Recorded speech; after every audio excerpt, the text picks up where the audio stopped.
Baby Toons.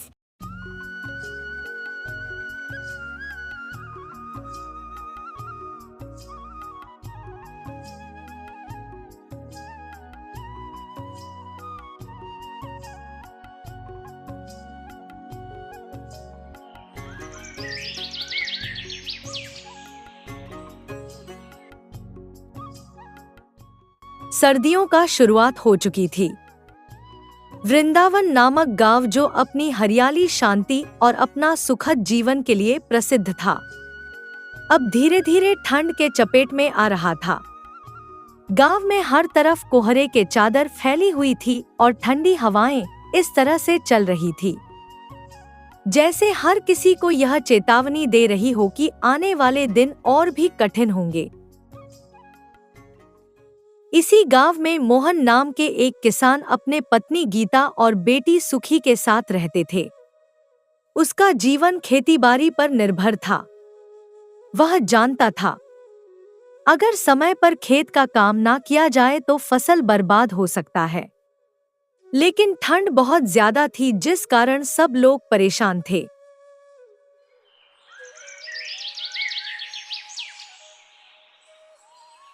ए जी, बाहर ठंड ने कोहरा मचा दिया है और हमारे पास ना तो कोई कंबल है ना तो रजाई, और बाहर तो ठंड पड़ी जा रही है।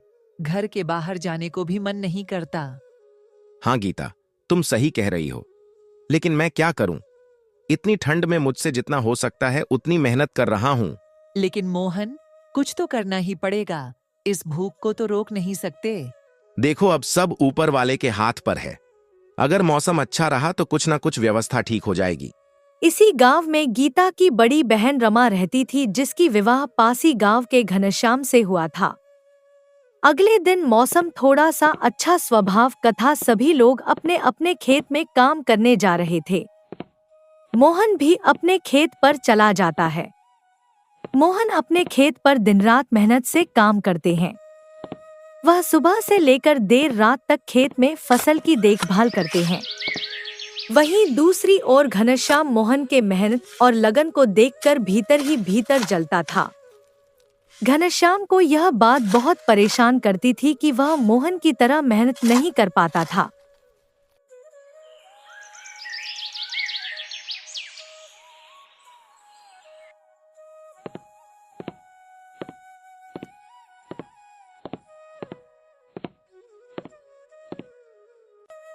घनश्याम, क्या तुमने सुना? मोहन इस बार भी इतनी ठंड में अपने खेतों में मेहनत करे जा रहे हैं। उसकी मेहनत की बात सुन सुनकर मेरे कान पक गए हैं। मुझे तो लगता है इस बार भी वे बहुत अच्छे कमाई करेंगे। नहीं मेरी रानी, मैं होते ऐसा कुछ नहीं होगा। तुम देखना, इस बार वे खुद ही हमारे पास आकर मदद चाहेंगे। आप इतनी यकीन से कैसे कह सकते हो? अरे पगली, गांव के ठाकुर साहब से मिलकर आ रहा हूँ। वहां पर सभी लोग कह रहे हैं लगातार 5 दिनों तक बारिश नहीं रुकेगी। बर्फीला मौसम और जोड़ों की हवाएं चलते रहेगी। मोहन शाम को अपने खेत से लौट रहा था। रास्ते में उसे अपना पुराना दोस्त रामू और वीर मिलता है। अरे मोहन भाई, कैसे हो? ठंड देख रहे हो ना कितनी ज्यादा है। अरे वीर, हम किसान हैं। ठंड और गर्मी हमारे लिए कोई नई बात थोड़ी है। खेत का काम ठंड के लिए तो रुकने वाला नहीं है। रामू, जो थोड़ा गंभीर स्वभाव का था, उसने गहरी सांस ली और बोला, अरे मोहन भाई, यह कोई मजाक की बात नहीं है। लगता है तुमने सुना नहीं। लगातार 5 दिनों तक बहुत ही खतरनाक बारिश होगी, वह भी बर्फबारी के साथ। तो क्या होगा भाई, बर्फ के साथ थोड़ा अपना बचपन याद कर लेंगे। रामू और वीर मोहन की ऐसी बहकी बातें सुनकर थोड़ा सा चुप रहा और फिर बोला, मोहन भाई, तुम तो आज कुछ जोश में ही हो। हमारे बात सुनकर भी अनसुनी कर रहे हो। तुम्हें पता है ना, पिछले साल की ठंड में कितनी घर उजड़ गई है। इस बार तो और भी खतरनाक ठंडी पड़ने वाली है। मोहन वीर के बातें सुनकर थोड़ा गंभीर हो गया। है ऊपर वाले, क्या सच में इतनी खराब स्थिति आ सकती है? अगर ऐसा हुआ तो सच्ची में बहुत ज्यादा परेशानी उठानी पड़ेगी। क्या हुआ? किस ख्याल में डूब गए मोहन भाई? कहीं हमारे बातें सुनकर डर तो नहीं गए? नहीं भाई, मैं सोच रहा था कि हर साल की तरह इस बार भी ठंड से निपटने का कोई रास्ता निकालना होगा। मोहन भाई, इस बार तो हमें भी डर लग रहा है। पता नहीं किसके साथ किस्मत क्या खेल जाए। यह सुनकर मोहन थोड़ी देर के लिए चुप रहता है।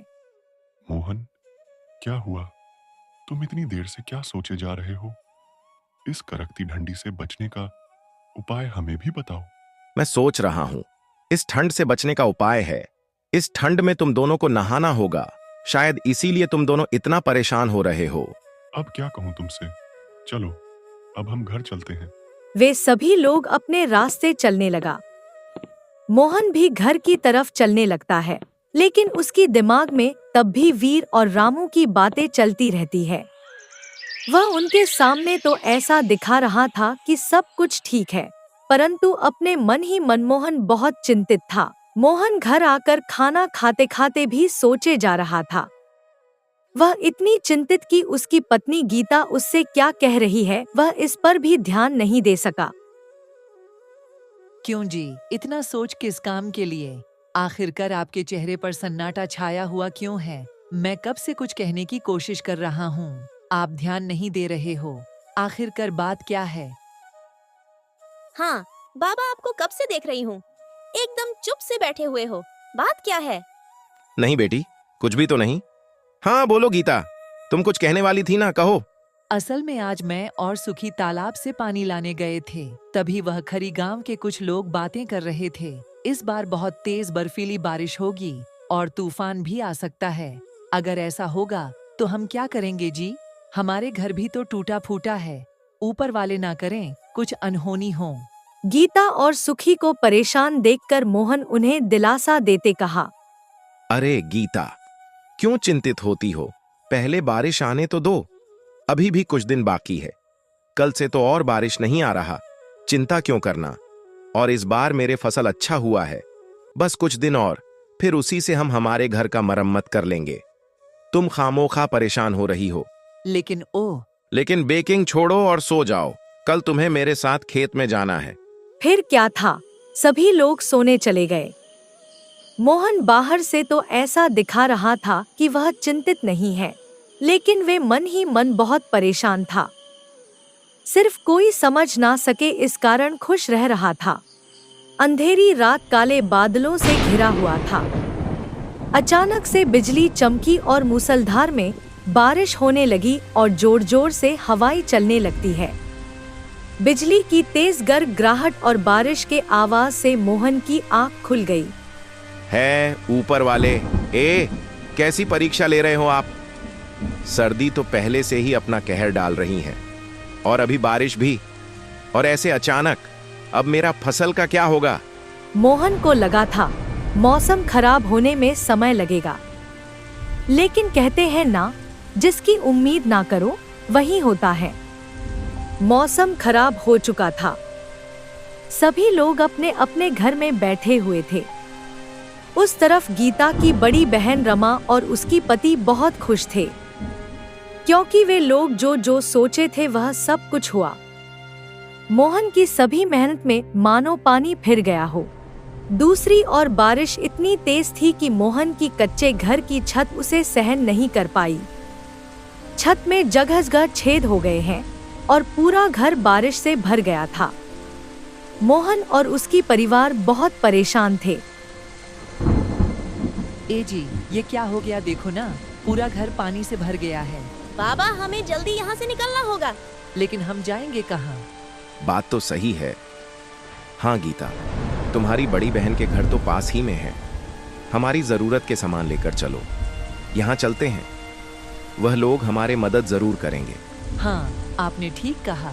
चलो सारा सामान किसी बोरी पर भरकर रमा दी के घर चलते हैं। बारिश बहुत तेज है, मुझे नहीं लगता है अब ये दीवारें ज्यादा देर तक रुक सकेगी। वे दोनों अपना जरूरत का सारा सामान लेकर अपने बहन रमा के घर की ओर चलने लगे। वह भयंकर बारिश में जैसे तैसे अपने बहन के घर में पहुंचते हैं और उसका घर का दरवाजा खटखटाते हैं। रमा दी, ओह रमा दी, दरवाजा खोलो। अरे तुम लोग यहाँ इतनी रात में क्यों जोर से दरवाजा बजा रहे हो? दीदी, आपको तो मेरे घर का हालत पता ही है। छत जगह जगह से टूट चुकी है, जरूरत का सामान भीग ना जाए, इस कारण आपके पास रखने आया हूँ। और हो सके तो आज रात हमें यहाँ रहने दीजिए।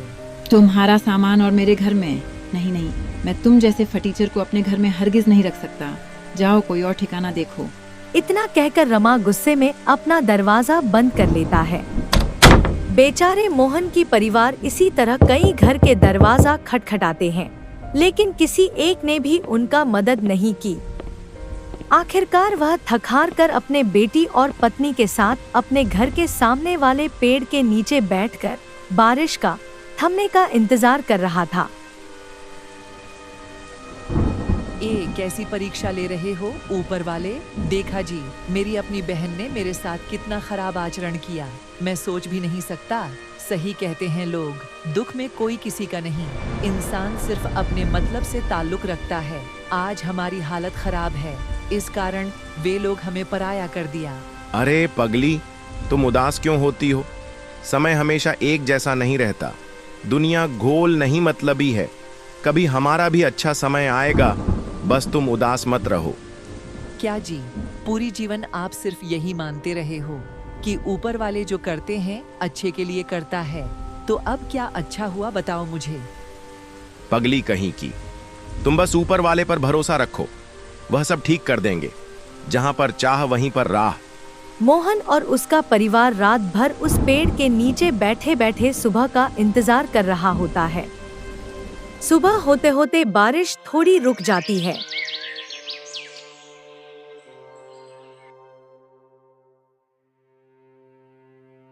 गीता, तुम यहीं रहो, मैं जाकर देखता हूँ घर की हालत कैसी है। इतना कहकर मोहन वहां से अपने घर के ओर आया।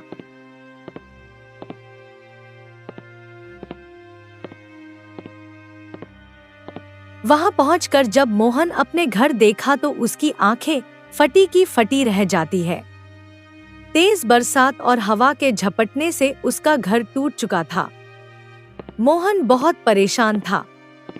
वह शाम होने से पहले कुछ लकड़ियां और कुछ खाने का जुगाड़ करके अपने बेटी और पत्नी के पास आता है।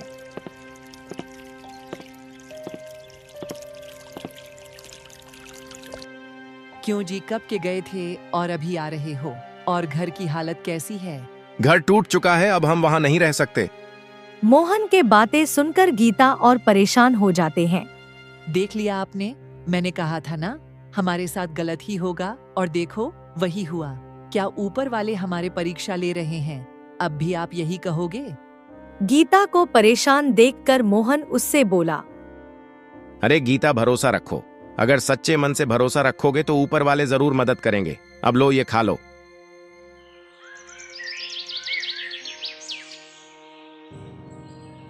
बारिश तो रुक गई थी, लेकिन करकराती हवाएं और बर्फ गिर रही थी। वे लोग इस पेड़ के नीचे बैठे हुए थे।